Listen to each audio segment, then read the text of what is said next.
Assalamu alaikum aziz qarindoshlar. Qozog'istondagi barliq Uyg'ur xalqim, qarindoshlarim. Hammamizga ma'lum, bizning ona vatanimizdagi zulm chekidan oshganligi hammamiz yurgimizda ichinyapmiz, og'rinyapmiz. Biroq bu yurgimizdagi ichinib qo'yishliq xalqimiz zulümden qutuldirish kifoya qilmaydiganligini hammamiz bilamiz.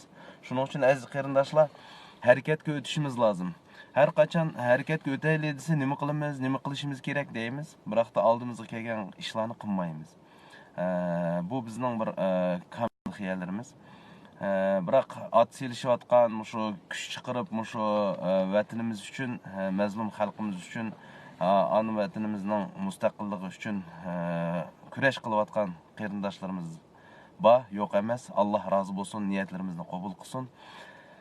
Oxirgi vaqtda bizningki shu Dunyo Uyg'ur qurultiyi tarafidan Germaniyadan tarqalgan bir murojaat bor edi.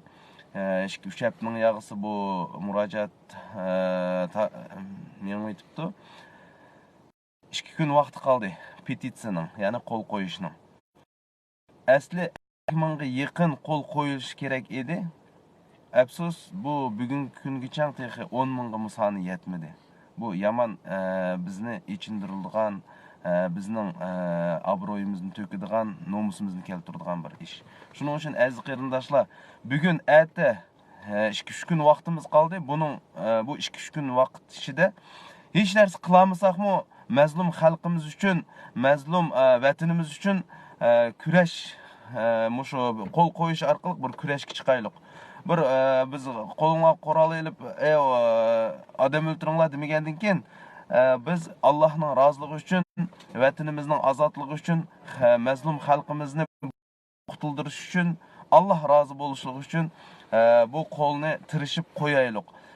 Buningga jiq vaqtmi ketmaydi. 2-3 minut vaqtimizni bo'lsak, inshaalloh biz qanchalikdir bir o'zimizning tuhfimiz bo'lamiz. Shu tuhfimizni qo'shgan orqali bir Alloh bizdan dunyoda va oxiratda rozi bo'lib qolsa ajab emas aziz xalqim.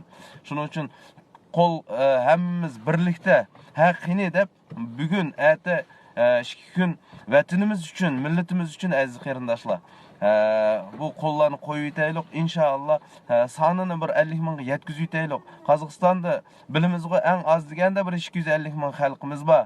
Bu xalqimizning eng 50 mingi 5dan birimiz qo'l qo'ya olmaymizmi? Hammamizning qo'limizda telefon bor. Allohdan qo'rqaylik. O'zimizning vatanimizning ozod bo'lishligini xohlaydi ekanmiz.